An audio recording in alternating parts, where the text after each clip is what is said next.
WPHAT.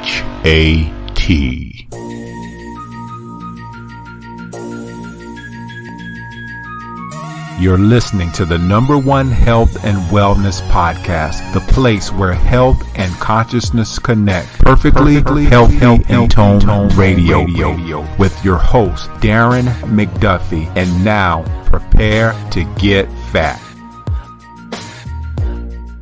What's cracking, peeps? Darren McDuffie here, alias Fat Man, helping you become perfectly healthy in tone and conscious, of course. You're listening to episode 172 with Leah Penniman, entitled Farming While Black. And this episode is being brought to you by perfectlyhealthyandtone.com. Today's episode really took me back to my roots in South Carolina as a child, growing up with my grandmother and having her share her garden with me and teaching me about gardening. We also picked peas, we picked peaches, we picked just about everything in South Carolina, and you'll hear a lot of that on this episode. And you'll also hear a lot of stuff you may not have known that comes or has African roots. But before I get into telling you a little bit more about the episode, I just wanted to let you know that I took a long hiatus from posting any episodes just simply because I was suffering myself from adrenal fatigue. I know a lot of times you're thinking that nothing happens to Darren or that I'm the healthiest person in the world, but because of my job and a lot of the stress and bouncing in between time zones for some of the stuff that I do, I recognized towards the end of the summer that I was just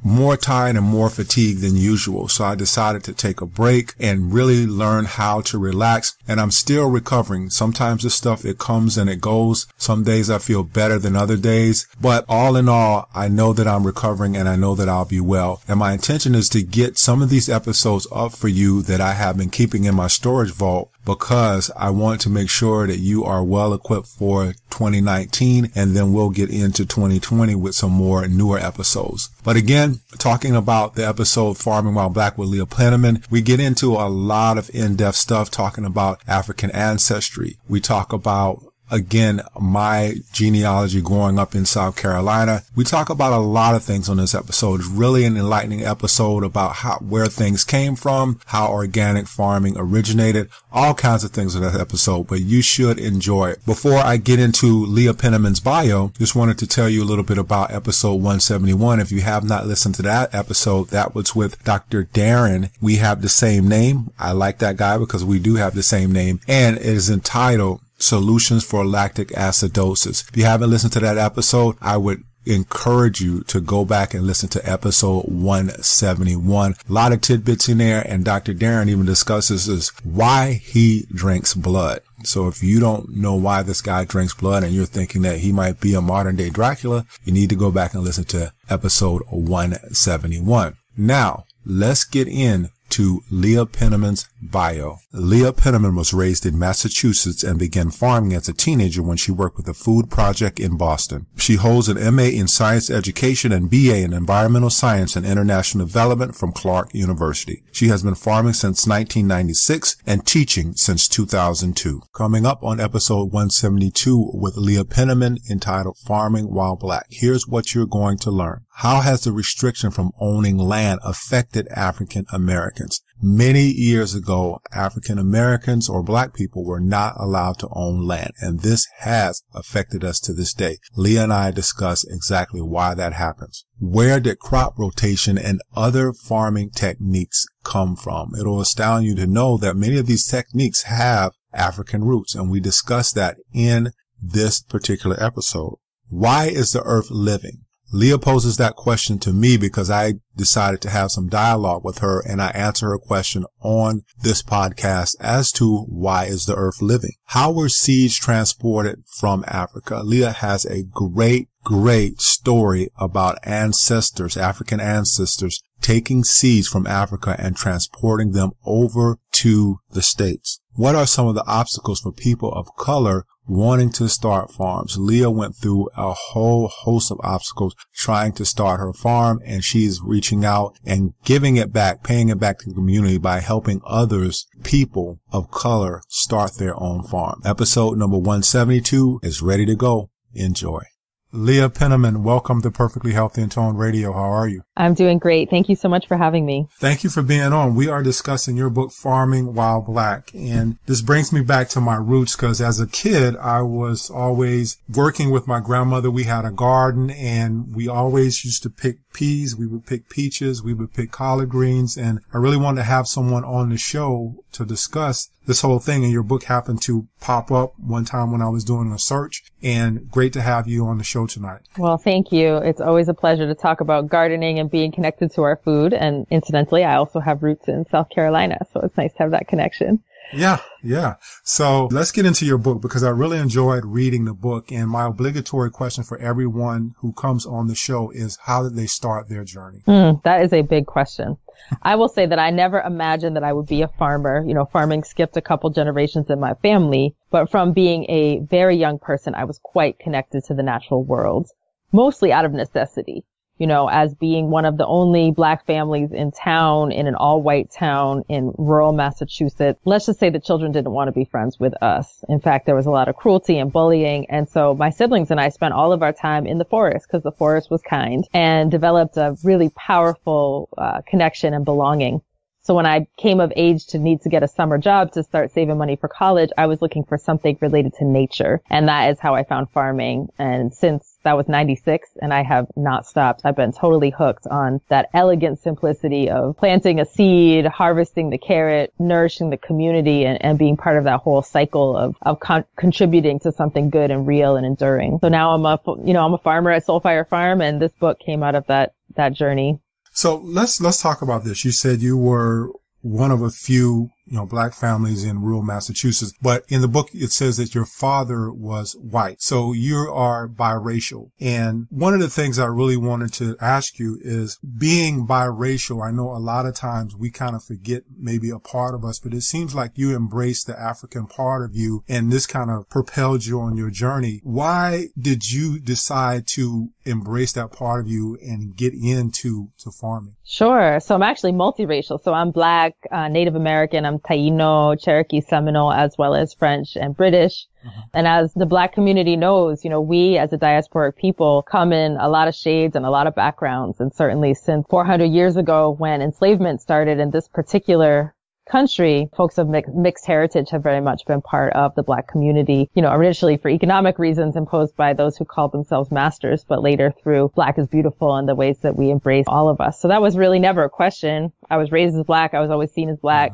both the good and the bad that comes with that in terms of white folks othering and stuff. And so I think one thing that really was important to me about centering Blackness in the book Farming While Black is that I have read almost every farming book that I could get my hands on, and there had yet to be a positive farming book that centered Black people. Mm-hmm. Everything was either about how Black farmers are declining or just centered white farmers. And so it was about time that we had a book by us, for us, about the noble Black agrarian tradition, which goes back a lot further than slavery and is a lot more profound than those couple hundred years of land-based oppression. In the book, you mentioned that you being Black and growing up young, and then as you got into adulthood, you kind of connotated being Black or being African American with gun activists and other things, but you never really thought that you would be an activist when it came to farming, but now you are an activist. How did that changed things for you? Yeah. So one thing that was really challenging as well, I found a lot of meaning in farming. I got a job at the Food Project in Boston, Massachusetts as a teenager. I went on to attend all the farming conferences. I worked at many other farms across Massachusetts. And it's a very white landscape. And so I started to have that identity crisis where I felt like I was not being loyal to my people. I imagined that as Black folks, we should be concerned about housing discrimination and education reform and these urban issues. And so what was I doing? Like playing with, collard greens and okra. I should get with the program. And it was actually, I was at this one particular conference, and there were, again, just a handful of us Black and brown people. And I gathered us together, and one of the people there ended up being a lifetime mentor of mine, Mama Karen Washington, Black farmer at Rise and Root Farm. And she really encouraged me that, there was more to the story that I wasn't seeing, and I shouldn't give up, and I should pave the way for other Black folks who are in this returning generation of agrarian practitioners. So that was very helpful. Yeah. So going back in history, I know that you had a quote from Malcolm X in your book. And one of the things that I learned is that being African American, being Black in America, there were certain things that we weren't granted an opportunity for. And one of those things was land. Do you feel because we weren't granted the opportunity to have land, or land was taken away from us in the past, that's why so many African Americans are so disconnected from farming at this point? Yeah, I mean, there's a lot of layers to our disconnection, but certainly, as you point out, we have been dispossessed of our land. For a long time, Black people weren't even allowed to own land. But then when we eventually could own land, it was by and large taken away through a combination of, outright racist violence, cross burnings, house burnings, people being driven off their land. That impacted about 4,000 families. And then the remainder were often driven off because of federal discrimination. So the USDA, the U.S. Department of Agriculture, gives out loans and grants and crop allotments, and they gave them to white farmers and not to Black farmers. So over the generations, that resulted in a decline from having 14% of the farms in the nation as Black people to about 1% today. And there's a whole bunch of studies and Supreme Court case, all this stuff kind of came out of that. But I think that's only part of it. I think even more substantial part perhaps is the trauma that we carry because of that legacy of slavery and sharecropping. So even if we were to have the choice to go back to land, I think a lot of us are working through that association of the land with all types of harm, when in fact, while the land was the scene of the crime, she was never the criminal. She was actually part of our sustenance.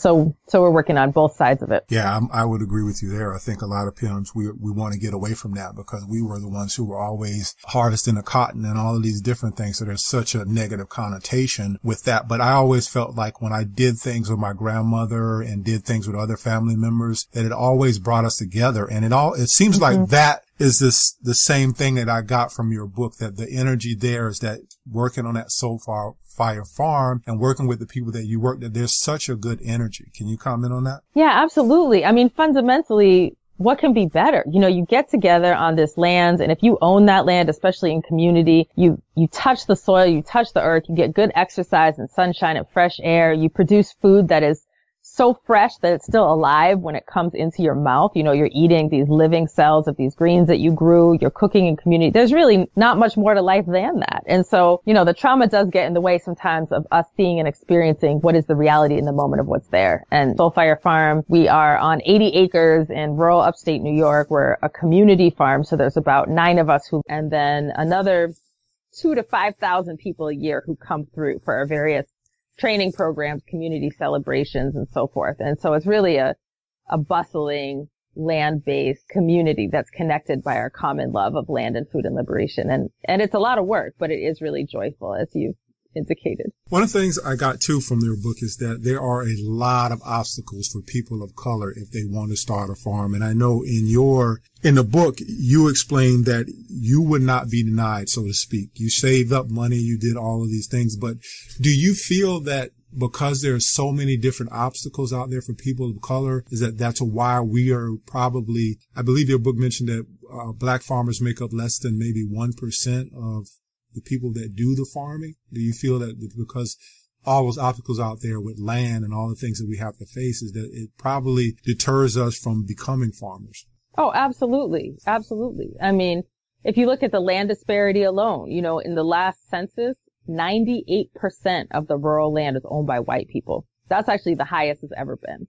So whether it comes to land, credit, training, capital, like all of these things that are necessary in order to maintain a farm, there's racial disparity in terms of access. And it doesn't make me lose hope, though. We're working very actively on challenging the federal government where that's necessary, as well as setting up our own organizations. Like we have a land trust in the Northeast called the Northeast Farmers of Color Land Trust that's receiving land donations and redistributed them back to Black and Indigenous farmers and growers. So there's a lot of things we can do to address it. And I think the good news is that there is a clamor right now. I mean, there are just so many people.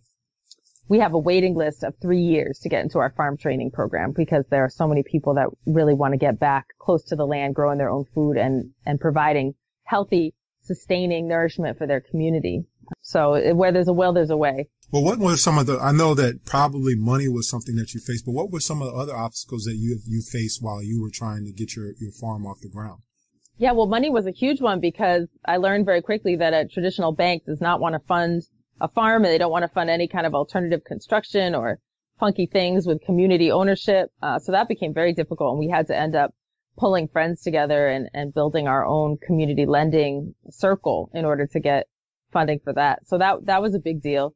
I think another major issue for us was just our own relationships and our own grit. You know, it's an undescribable amount of work. You know, when you're rural, you have to dig your own well. You got to plow your own driveway. You got to haul your own trash, build your own house, chop your own wood. So there's some stressors that are really different from urban life. And there's many times when we felt like we didn't have it in us, or those stressors would impact our relationships with the other people on the farm. And it took us, you know, both the work of learning some good conflict transformation skills, as well as figuring out how to just gain the endurance that it takes to do this kind of lifestyle.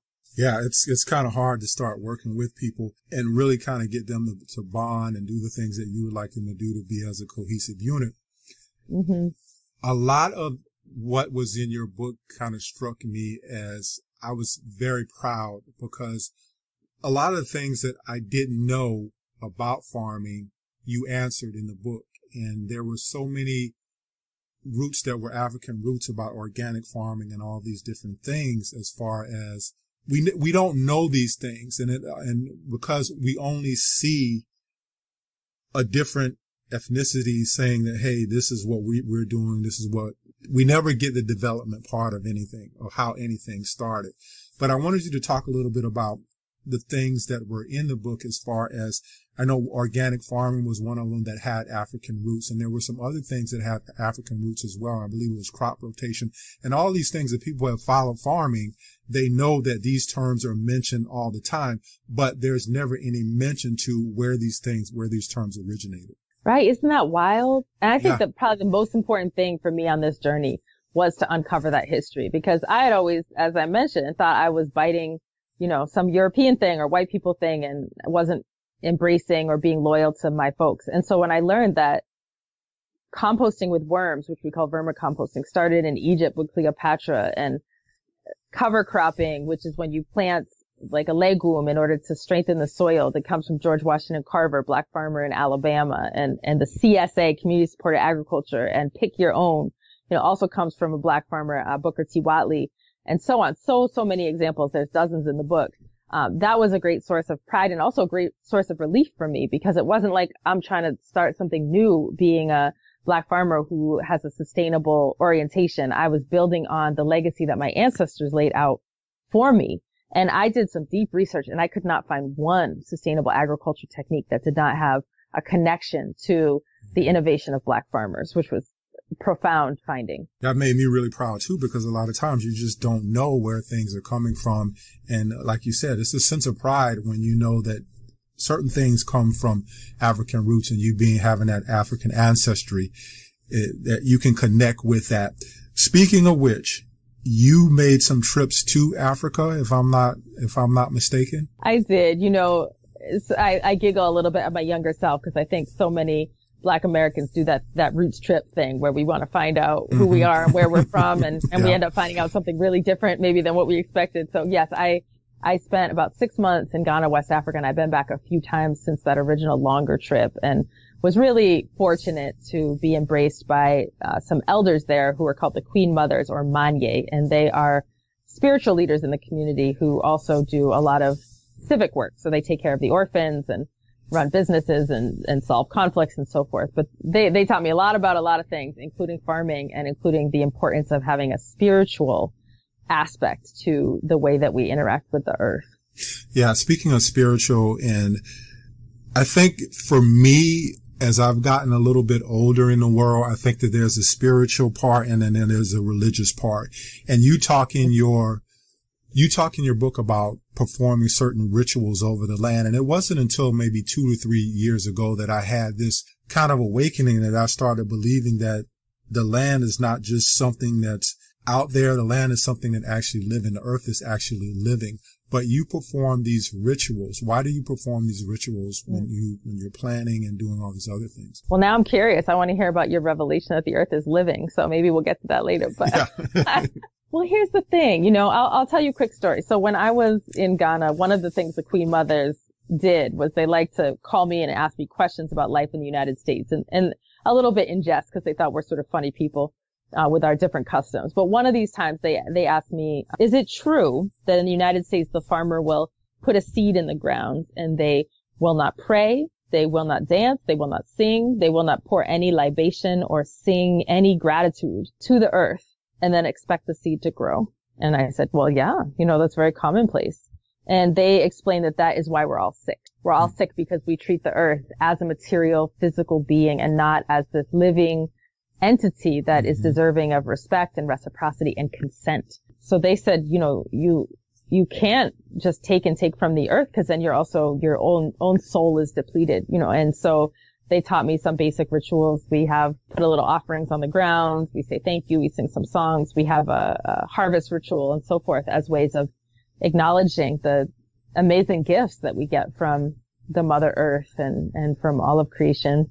Yeah. And to answer your question, I just think that with everything that's going on today with the pollution and different chemicals and all these things in our food, I just feel like the earth has to be living. The earth has to be at least a bit mad at humankind because of we have no connection to our food. Again, we have all this contamination that's going on of the environment. And I think that the earth it's a living earth and it's mad at us. And we need to take a little bit more care of what we have here before we actually lose it. But speaking of, you mentioned seeds, and I remember watching one of your YouTube videos and you said something about how the seeds were transported over here from Africa. And it was weird to me, Leah, that it seems like most of the stuff that we grow here today is not native to America at all. But talk about that whole thing about your ancestors and the seeds and how they were transported over here to Africa, because I think it's an amazing story that people need to hear. Oh, sure. I mean, this story has just become my life breath, because it gives me so much hope. So the story goes that my grandma's grandma, Susie Boyd, and other women in the community, as they witnessed their brothers and daughters and cousins and aunties get snatched up by slave catchers and taken, forced into these ships. One of the decisions that they made facing that uncertain future was to gather up the okra, cowpea, millet, sorghum, black rice, egusi, molokia, all of these sacred seeds that they had been saving for generations that are native to the motherlands, and they braided them into their hair. They hid them amongst their corn rows because they knew that whatever was going to happen, they would need the seed because they believed that there would be a future and they believed that they would have descendants and that this was the precious heritage that would be offered. So it really encourages me, if they didn't give up on us and our existence, then who are we to then give up on our descendants, even in the face of really difficult times? What are some of those things that aren't native to America? I think one of them was, if I'm not mistaken, watermelon was one of them that's not native to America that was brought over. But what were some of the other crops that aren't native that was brought over? And in this moment, too, I have to pause and take a moment to shout out our Turtle Island indigenous people, because most of the crops that we do eat and grow are from here, and many times were appropriated or stolen from native folks. So our corn and beans and squash and a lot of our tubers, do come from here. And so it's not to say that doesn't matter. But as far as the African crops that many of us might not think of as coming from Africa, certainly okra and rice. A lot of people think that rice is Asian, but rice farming in the United States started from Mende farmers who were expert rice growers in West Africa and brought that technology over to the Carolinas, making trillions of dollars for the empire. Coffee, sesame, melon, as you mentioned, eggplant. So there's many, many crops that we enjoy on a regular basis that are from the continent. Yeah, that's so weird because I know in South Carolina, particularly I think you had mentioned that you had roots in South Carolina, but I know down around the Charleston area is where we have the Geechee or Gullah people. And they are big, rice eaters. And the story goes that those people came over here from the islands. And they start, they still have that culture going on there. But I know I'm from South Carolina and we ate rice with practically everything. So we were rice eaters. And every Sunday, my mom had something. We had collard greens. We had mustard greens. And you mentioned all of these crops in the book. And it kind of brought me back to having those Sunday dinners with my mom. And I never, being a kid, you never kind of realize that these things have been handed down from generation to generation. And you're just sitting there just eating it. And you're like, you never give a thought of where it actually came from or how it is so intertwined within our people. Mm-hmm. Yeah. Isn't it fascinating the way that, culture is the air we breathe and the water we swim in. And I think it's when we lose it that we notice it. Yeah, I would agree with that. I'm going back to just your mission. What is the Soul Fire Farms mission? What is your end thing that you're doing? Because I know in your book you had some really good results of how you're helping the community. Yeah, well, we have a pretty ambitious mission that we don't imagine we'll accomplish in our lifetime, but it is to end racism in the food system. And our small contribution to that, we have 3 basic things we do. One is we grow a whole lot of food, Afro-Indigenous food using sustainable methods. And we do doorstep deliveries to those who need it in the community at affordable prices. So that's number 1. And then number 2 is the education programs. Our mission is really to support this next returning generation of Black and brown farmers to make their way on land. And so we offer training and support in getting land and jobs and scholarships and all the things you need. And then the third is to try to change policy, because unless we have fair laws and fair systems, it's going to be really tough to make it as farmers and really tough to access that food. So we do a bit of, organizing and rabble rousing and speaking and talking about these issues as well. You mentioned in your book, I learned about this a long time ago, and the terminology used at that point in time was food deserts, where people couldn't get really good food, produce, and the things that they need to be healthy. But your terminology was food apartheid. Talk a little bit about that and your role in helping with that situation. Definitely. Well, I need to shout out again my mentor, Karen Washington, for teaching me that term of food apartheid, because the government says food desert to refer to a zip code or a census tract where there aren't enough grocery stores and people are poor. But a desert implies a natural biome, this phenomena that's inevitable, whereas apartheid is a human-created system of segregation, that relegates certain people to food opulence and others to food scarcity. And there is nothing natural about the system we have right now, where your zip code, because of a history of redlining and housing discrimination, zoning that excludes Black and brown people, it's very racially divided. If you're white, you're 4 times as likely to have a supermarket in your hood than if you're Black. And that has all kinds of implications as far as hunger and diabetes, heart disease, obesity, all these diet related issues, because you just can't get the good food at an affordable price in your neighborhood. One of the things, and I wanted to get your feedback on this, because a lot of times what I hear is that even if you give people the opportunity to get better food, they're going to go over to the processed foods and the things that aren't good for them. But what has been your response? You said that you make the food affordable so anybody can afford it. What has been the response? Are you seeing that these people, Black, Latino people who have the opportunity to get your food, or do they want to get it, or do they want to go towards the processed foods? We have found by and large that people absolutely want the food. And it's not to say that there isn't an issue with our palates being colonized. That processed food, there's a science to it. It feeds on your addiction. It feeds on the serotonin levels in your brain, and it acts like crack. So there is a way that we still have to combat that. But we find that by and large people do want the food, and we've had now thousands of youth come through, and youth are notoriously picky, and every single person who has come has enjoyed those vegetarian burritos. They've enjoyed the salads. They've enjoyed it. And part of it is because they got to participate. They picked the food, or they know who picked the food, and it changes that relationship into something that is personal and meaningful and sacred. And I'll mention one other thing too is in some ways our programs end up being a palate cleanse for people. So most of our programs, people will come and live with us for a week just because we're pretty remote. It's hard to just commute back and forth.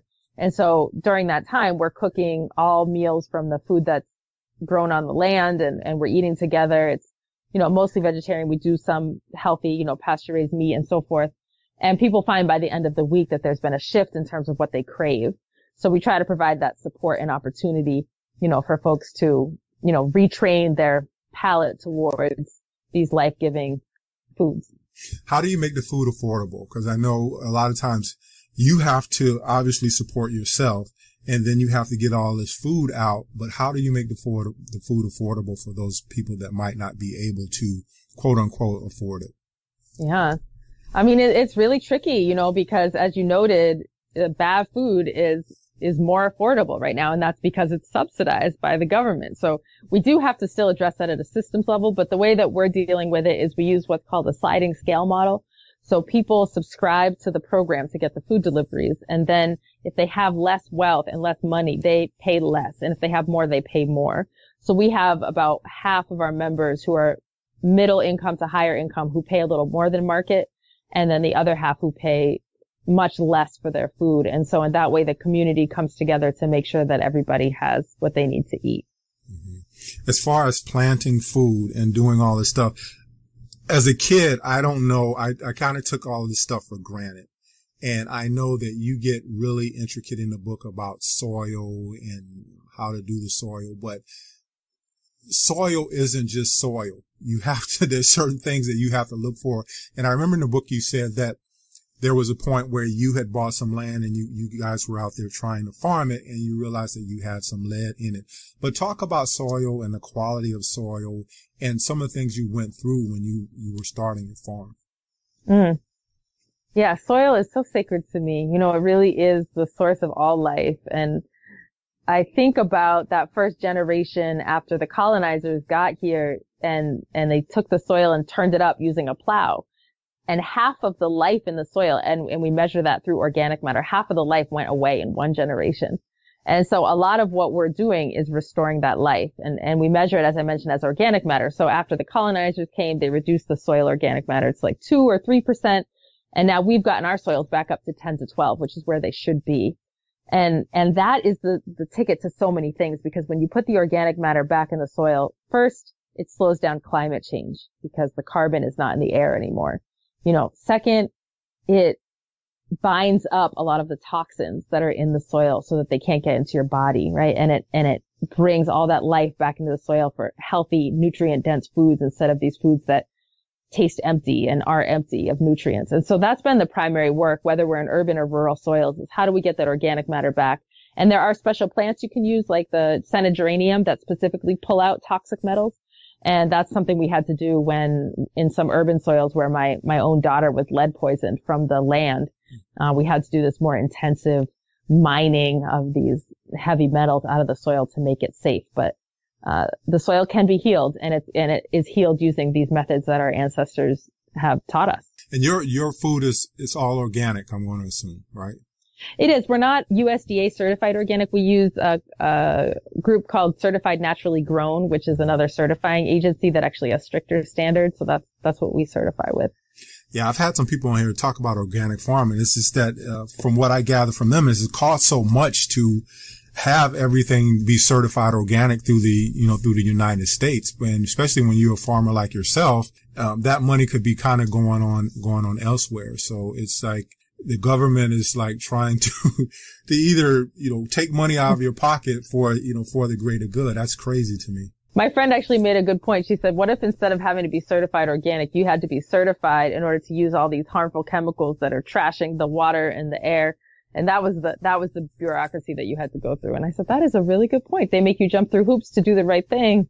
You have to jump through any hoops to, do the wrong thing. So, it gave me some pause. Yeah. What's your feeling on that? I wanted to ask you about that. And that's a great segue, because talking about farming, most of the talk within the last 4 to 5 years, or maybe even longer than that, has been about GMO crops. What is your feeling about those? Yeah. I mean, I think it's really going down the wrong road, because right now we're not investing much resource at all into traditional plant breeding, which is how we got the great diversity of crops we have. And it's a way that really works with nature. So we've been divesting from that healthy way of developing new varieties, which is a very important process, right? Ancestral, indigenous practice, and going into GMOs, which have really unforeseen consequences. You look at the impact of BT on the native pollinator population and super weeds generating and all of this. And so I have a lot of concerns about thinking about technology in this really narrow way when it comes to agriculture, and believing that we can solve our problems by pitting a war against nature in that way. Yeah. And in your book, you also talk about seeds and how certain people were the seed keepers in the community. And I remember reading many years ago about Monsanto, everybody knows who Monsanto is. If you don't, you probably need to research it. But Monsanto was buying up all these seed patents. But talk about the importance of seeds and why this might be detrimental in the long run. Oh, absolutely. This whole idea that you can own life or patent life is really dangerous. The commodification of what is our collective commons. You know, I was just on a phone call earlier this week with another elder mentor of mine named Ira Wallace, who is the founder of Southern Exposure Seed Exchange, as well as the Acorn community, in Virginia, older Black woman. And she was talking about how she wants her legacy after she leaves this earth to be that we as Black farmers who grow seed get together and save our ancient varieties, that we pass on the stories, and that we collaborate with each other. So a bunch of us were on this call around the country trying to figure out the best way to do that. And to me, that the seed is not just the genetic material that results in this food. It's also how we pass on the stories of who we are, and a deeper level. And so I think with the idea of patenting life, we sort of cut off that connection between people and their own heritage. Has there been any pressure on your farm and other farms that to get away from being organic and go towards GMO crops and anything like that? No, I would not say that we're pressured to do that. I think it more comes in the form of incentives and disincentives. And it's all these subtle things. You know, when you go ahead and fill out the census as a farm, the way the form is set up doesn't really work if you're a small scale diversified grower. They'll say, how many acres of corn? You're like, well, our corn is mixed with our beans and our squash, because that's how they can't handle that, you know, and so that impacts the way that you show up in the census and in turn the way that resources are allocated. So there's all of this bias kind of built in to the system that makes it just a little bit harder for you at every turn.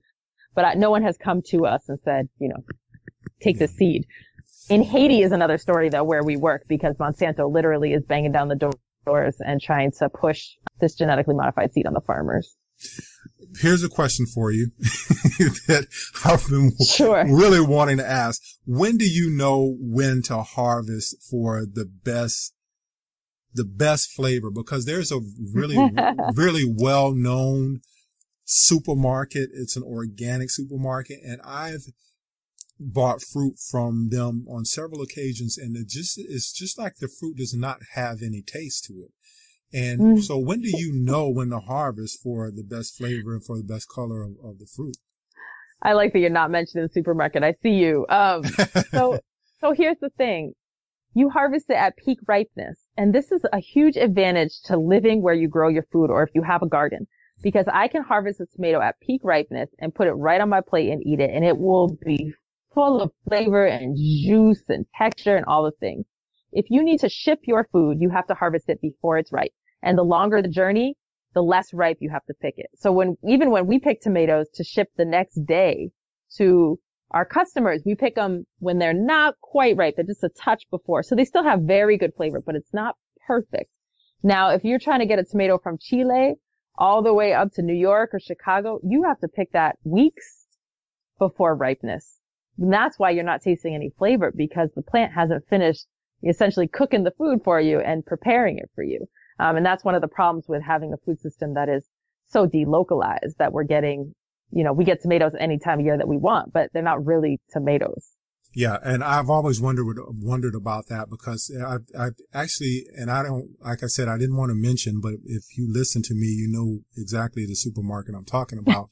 And I've had that experience with several different supermarkets where you, especially during the summertime, where you're like, I'm a big nectarine eater. I love nectarines and I love oranges and things of that nature. But I've had that experience of really biting into an orange and it has no flavor, or biting into a nectarine and it has no flavor, and even peaches. And coming from South Carolina, peaches were one of our really big crops. And for me to taste a peach without any taste to it, it's just like it kills the whole experience for me. So I always wondered why that was. And now you're explaining that, you know, just because of the way that everything is grown somewhere else and shipped, that they have to pretty much ship it before it's actually ripe. That's right. Yeah. So what are some of the challenges when you are planting food? Some things that you run into when doing different things? Are there certain crops that are easier to plant than others, certain crops that you don't have to watch as much as other crops? Oh, sure. Something I love about farming, this might sound a little weird, but you get to know the land the way you would know a lover's body. It's just like a very intimate and particular relationship. So every land is going to have things that grow well, things that don't, a special way it needs to be treated, talked to, and so we know on our land, because it's heavy clay, that some of the roots are going to have more challenge, but the greens are going to grow really well. We know that the tomatoes need a high tunnel or they'll split, but that's not going to be true on everyone's land. So one of the blessings of being a farmer or a grower is this opportunity to know and love a place very deeply and very intimately. I would say the universal things that are very easy to grow, include garlic and salad greens, which can get you pretty far. So if people just have a tiny plot of land, I always recommend that they start with those two things. Is there any incidents where you have totally messed up planting? I know I've experienced this when I was a kid and I had a garden and I was like planting something and I came back and everything was dead. What was your experience with that? Oh, we mess up all the time. But I think one of the most salient ones, just because there was a huge economic impact, was that we had planted a whole orchard of trees and we had neglected to put up a deer fence around each of those trees. And we came back after a couple of weeks and the deer had literally killed the trees because they had eaten, all of the foliage. So that was an expensive and sad lesson to learn that, it's not putting the seed in the ground is kind of the easy part. It's all the things before and after. It's all the soil building you got to do and make sure you have your drainage and staking and fencing and all of that. The seed is the dessert part. Yeah. You talked about having just a small plot of land. Is that advantageous? Because I know sometimes people think that they have to do everything on a large scale. And I remember reading an article several years ago. I don't know if you're familiar with Ron Finkel. He's the guy who's he's in South Central LA and he has Ron Finley. Yeah. I'm sorry, Finley. Yeah. Ron Mm-hmm. Finley. So is it advantageous for someone like myself who's just a normal citizen? I don't have a ton of land. I have a plot back in the back that I can maybe plant a few tomatoes and plant a few collard greens or whatever it is just for myself. Is that advantageous for people? Oh, it's so advantageous because here's the thing. People through all time across all cultures have had what they call jardin la cour in Haitian Creole, which means a house garden. Mm-hmm. It's just part of who we are. And it doesn't have to be a lot of space. A few herbs, a few salad greens, one tomato plant. That's going to provide this nutrient dense, fresh, delicious food that's incomparable in taste to anything you get at the supermarket. And you don't need much space. So I really believe that everybody who's able should have at least one garden bed. Like that would do so much for humanity, right? If we could do that. Yeah. Is there any instances where people have kind of joined together, not for something as big as your Soulfire farm, but just maybe 2 or 3 community members join together and say, hey, you know what? We have this bit of land and hey, I'm going to work it this day or you work it that day. And then we take what we have, the harvest, and then we divide it up amongst ourselves.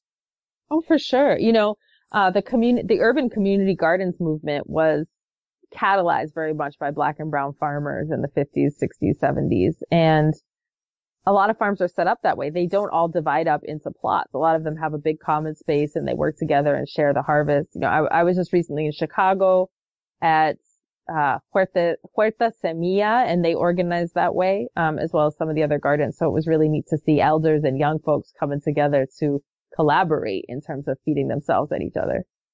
So you not only do plants, you also raise animals as well. And you're vegan. I am not a vegan. No, you're not a vegan. I thought your book mentioned that you were vegan. No, I thought a lot of the food that we serve is vegan. So we do raise animals on pasture, poultry predominantly. We raise chickens for meat and for eggs. And the part of processing a chicken from the field, to the freezer is integral to many of our training programs. And most of the people are interested in learning that skill and having that experience and really thinking about what is an honorable and ethical way to engage with meats. And so, something that I've learned from my ancestral tradition is that, animals certainly are part of the agricultural ecosystem. They put down manure, they eat pests, they're part of it. but they are never supposed to be the main part of a diet. And so we've gotten really out of whack in the Western diet in terms of the quantity of meat that's eaten. That meat should be a special occasion thing or a spice. You know, you throw a few bones or a turkey neck in your stew, to spice it up, but it's not something that you're having these slabs of flesh all the time. And so that's the way that we engage with meat here, is that the animals really contribute a lot. We wouldn't have the fertility that we have here without them. And we have, during our week-long program, we'll have one meal where we serve sancocho, which is a Dominican stew that we put chicken in. But other than that, we do serve vegan and vegetarian meals and encourage people to think about plants as the main part of their diet. I've never slaughtered a chicken. I've only eaten chicken. Well, you gotta come over. I'll teach you how to do it. Yeah, I wanted to ask you about that because you go into a real in-depth description on how, you know, the chickens are slaughtered. But my question to you is that you've done this before. What was your experience the first time you did this? Was there any type of spiritual antagonism going on with you? Because I know to take another life, it's, I don't know. I don't know if I could do it. I mean, I like chicken. I like meat, but I don't know if I could slaughter a chicken. I always joke with people who are meat eaters who, you said, hold on. I joke with people who are meat eaters who won't kill a chicken. I'm like, so you're basically paying someone to do it for you. So that makes you feel better though. Right. But it just seems like it's, the process, but take us through the process of what has to be done, because I thought it was very interesting. And for someone like me, I had no idea that this was done. And I don't think a lot of people, even though you have a farm, like we said, people are disconnected and know where their food will come. I think a lot of people are also disconnected to where meat comes from. But I also thought that what you did was more humane than just a regular slaughterhouse. So that's why I wanted you to describe it. Sure. And just to say, you know, you asked about the ethical challenge. And I think that it's not to be taken lightly to take the life of an animal. I happen to believe that the life of plants and soil organisms is also sacred. And so for me, it's not so much an ethical conundrum around taking life, but it's about how do we honor all the lives? So I'm going to honor a tree before I cut it down if I need to cut it down, and honor the soil before I dig it up if that's what I have to do. So it's about how do we engage. And I think we learn a lot from our indigenous comrades in that, you know, the Haudenosaunee, whose land we are very near to here in upstate New York, have this prayer of Thanksgiving they say before every gathering, and it thanks the animals for giving their lives and the plants for giving their lives and all of this. And that tends to align with my cosmology. But anyway, your question is the process. So, we raise our animals on pasture, which means that they get to live a life outside, you know, eating bugs and chasing each other around and scratching up the grass and all of that. And then when they reach 11 to 13 weeks, we use a breed that grows slower because it's more humane than the fast growing breeds.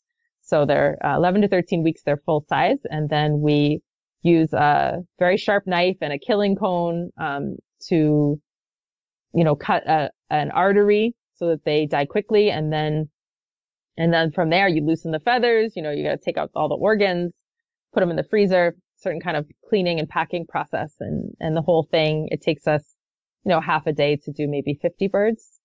And then we provide those also on a sliding scale to our community to make sure that there's good, healthy meat without any chemicals, bad chemicals in it, you know, going out to people who need it. Are you using the same chickens for eggs as you use for meat, or is it totally separate? They're separate. So, you know, certainly all chickens can lay eggs, but there's different varieties that have been bred over the generations that specialize. And so an egg laying bird matures in 6 months, you know, so it takes a lot longer and is specialized to lay eggs. So they have a smaller body and a feed to egg conversion ratio that's different. So they are separate, but you can certainly eat your egg laying hens after they stop laying eggs. But what you get then is a kind of scrawny, what we call a stew chicken. And your grandmother probably knows what a stew chicken is, but a lot of people these days aren't used to that. They're not used to taking a whole chicken and putting it in a pot all day long for it to get tender enough to eat. But we have been reviving that practice. Yeah, I've had that stew chicken before a long time ago. One question I did have to ask you, and this has been on my mind, but we have a farm here. I live in Davie, Florida, and we have a farm that we can go to and get eggs. They raise the eggs. They do the chicken. One of the things I've noticed about a fresh chicken is that it's very hard. I don't know. I don't know why, but I cooked a fresh chicken before that was just slaughtered. And one of the things, like I said, I noticed that it's very hard. It's not like a chicken that you would come, like, let's say I go to the grocery store and I buy that chicken. Why is that? That's funny. Well, I mean, I can't say how that farmer raised their chicken, but if they are raised on pasture and they're not confined, they get more exercise. And so that means their muscles are more developed. You know, when you buy a chicken in the store, it's probably lived in a cage its whole life and it's never been allowed to walk or move. So it's really just like a meat factory. It's not, an animal in the sense of getting to live like an animal's life. And so, you know, with a chicken, if it's a little tougher, you need to cook it a bit longer. So you can either throw in a crock pot or you can, you know, I bake our chickens in the oven for about an hour to an hour and 15 on low, with a lot of good juices in there and they get nice and tender. So you might just need a slightly revised cooking strategy for your healthy meat. Yeah. I remember the first time I did one, I was talking to, my girlfriend. I was like, why is this so hard? And she's like, I don't know why. It doesn't taste, the taste was good, but it just wasn't the texture that we were used to at that time from, just getting it from the grocery store. So it was really, that makes sense. Yeah. I mean, the farmer could have been doing something else too. Our chickens aren't that tough because we do keep them, they're in a run that moves every day. So they get fresh grass, but the run is pretty small. So they're not, getting so much exercise that their muscles get really tough. So the farmer might have just been letting the chickens run miles a day and then they would be quite tough. Yeah. Going into vegetables, we talked about crops, but I want to get back to vegetables here.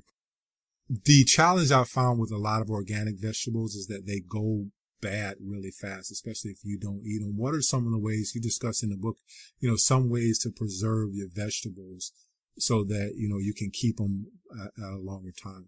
Sure. Well, one of the nice things is when you do harvest them super fresh, they keep longer. But if you want to extend that life, it's good to put things like greens in a sealed plastic bag with a little piece of damp paper towel in there. That will keep your greens fresh for a long time, or keeping food in the crisper. I also have some friends, if you're not going to use your foods right away, a really good idea is to go ahead and prep them. So say you got so much Swiss chard or so much kale, you're like, I'm not going to use this week. You can chop that up, put it in a bag in the freezer, ready to go, so that over the next several weeks, you just take a handful at a time, throw it in your soup, throw it in your stir fry, which I find also encourages people to use that food because it's less time in prepping it. Sometimes if you be discouraged if you have to chop kale every time and you'll just eat a Hot Pocket or whatever. But if you have it kind of pre-washed and pre-sliced, more likely to use it. Are things changing, Leah? Is it actually changing out here? I know you're probably on the front lines and you're looking to change things, but are things actually changing? Are you seeing more people of color, more blacks, more Latinos getting into farming? And if so, what are some of the challenges that they're still facing? I think things really are changing. We're referring to ourselves as that returning generation. So, our grandparents, our great-grandparents are the ones who fled the red clays of Georgia, seeking those paved streets of the urban north and not looking back because they didn't want to stoop or sweat or get dirty and imagine that would revert them to bondage. But, now we realize we left something behind in those red clays. We left some culture. We left some access to good, healthy food. We left some sense of dignity and power in terms of providing for ourselves and our communities. And this generation is woke around those issues and really excited to garden, to farm, to, get engaged with healthy food. And so I am seeing a clamor. I mean, I can't even tell you. Soulfire is just one of these farms, and we get hundreds of requests every day for engagement, whether that's teaching, talking, so forth. So I'm very motivated and excited. In the last census, for the first time in 100 years, there was a very slight uptick in the number of black farmers in this country, for the first time in 100 years. And so we're going to keep that trend going. Yeah, I hope that things are changing because I see a trend where, like I said, people are disconnected from their food. I remember when I was a kid, we used to always sing Old MacDonald Had a Farm. And now I don't think kids are saying that. I don't think kids even know where their food comes from. A lot of them just think that, hey, you go to the grocery store and that's where the food actually comes from. My last question for you is, you talked about plants. There's so much good information in your book. I can't cover it all in an hour, but one of the things, my mother passed in 2005 And I remember receiving a lot of, thank you. I remember receiving a lot of her stuff. And I remember, I still have one of her books that she had, and her book was around herbs and different plants for medicinal purposes. And you mentioned that in the book. And I feel that I, like you, I just found out I'm kind of a multicultural person. I didn't even know until I took my 23andMe results, and I'm figuring out that I'm so many hodgepodge of different things, not just African, but a lot of other things. But I always noticed that even as a kid, African Americans seem to have this disposition or this affinity towards herbs and plants and using those different things. And like I said, my mom, I got one of her old books, and I saw where she was writing down different things before she passed from cancer, of things that she wanted to use to try to fix her ailments. But is that a part of your farm? Do you do any growing those plants or those different types of medicinal plants to help people? Do. So I will tell you about this one beautiful child, this teenager named Librado, who came to the farm. And he was telling me how he has trouble sleeping at night. He worries a lot. And so I took him down to, we have a beautiful many herb gardens, but this one that's intermixed with the orchards. And I started picking him some, lemon balm, some chamomile, some, anti-anxiety herbs, things to help with sleep, and made him this bundle and was telling him how he can make tea at night before he goes to sleep and so forth. And this child was clutching these herbs to his chest like the most precious, like treasure, that I made special for him. And to see that look on his face and these other young people being like, wait, you can grow your medicine? Like, you don't have to go to the doctor for little things, and you can just come outside and pick it, and then you can sleep, or help you deal with your asthma or, all these issues, your colds. They were astounded. And so that's been a very, very important part of not just our health and well-being, but also the kind of message we pass on to the next generation in terms of you can be in charge of your well-being. It's not just up to these external factors that are influencing you.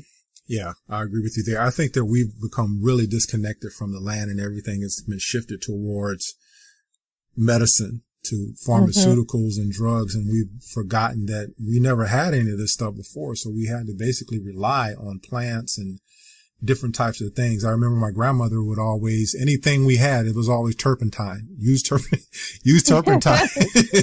And we've forgotten all these things, and we would do it and we would have good results with it. So it's crazy how we've gotten away from that. But Leah, your book is called Farming While Black. Like I said, a lot of great information in there for those people who are looking towards going to farming as a career, but also a lot of information that people may not know, because I didn't know a lot about chickens and how chickens were slaughtered and all the other information that's in there. But your book is located on, I would imagine, Amazon. That's where I got in all the other book outlets. But if people want to get in contact with you, do you have a website? Absolutely. We would love for folks to get in touch at soulfirefarm.org, and our social media handle is also soulfirefarm, all one word. Leah Penniman, thank you for being on Perfectly Healthy Tone Radio. Thanks for having me. My pleasure.